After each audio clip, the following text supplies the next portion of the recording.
Hello and welcome to another episode of Lightroom Newbie, where today we will be editing a photo of a beach in New Zealand with a little man pushing his boat into the water.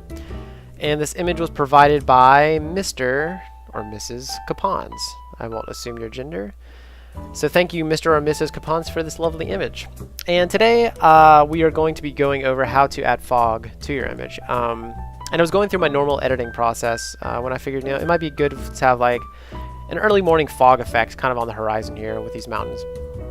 So kind of the end goal is for our image to look something along these lines. And we're not going to be going through the whole editing process with everything else, just the fog. So without further ado, let's get to it. The first thing we're going to do, not related to the fog, is actually straightening the image out because it's going to bug me if I don't. So let's straighten that out, kind of pull this over to the side a little bit, and we are good. Okay, now how to do fog.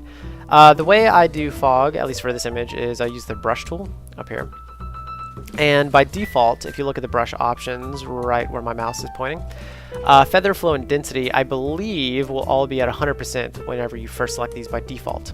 Mine wasn't just now because I was filling with them prior to recording, but yours might just all be at 100%. So at least for the feather, let's bring that down a bit.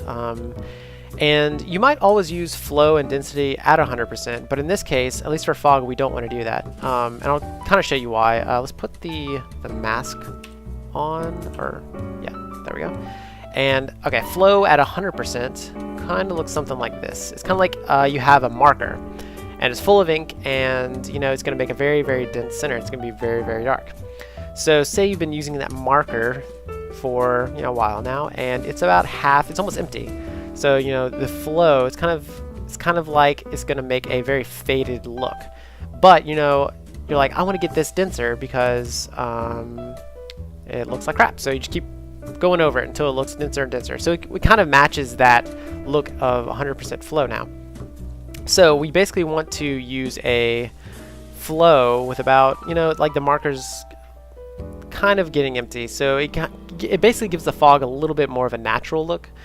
Because if we just have like a very, very dense fog in the background here, it's just not going to look right. So in this case, let's go across the horizon here with our brush and just kind of, to the best of your abilities, kind of make a line right across.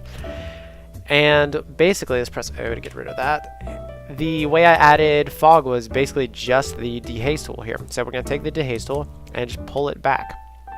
And I'll go all the way here to kind of make it a little bit more obvious. You can kind of see, it is, let's zoom in here. It's definitely kind of adding that kind of hazy look. But if we had a flow at 100%, if we pulled this all the way down, this whole thing would be blown out and just nothing but white. But since we have flow at like 50% or 65, it's not blowing it out. It looks a little bit more natural. You can kind of see the the mountains and the water still.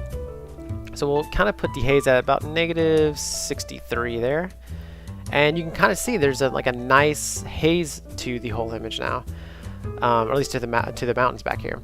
And that's essentially how I added the fog to the picture.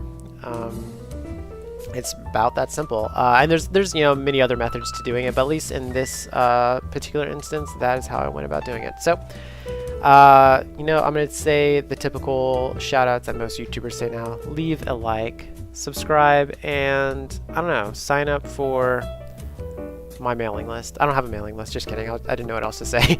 Alright, thanks for watching. See you next time.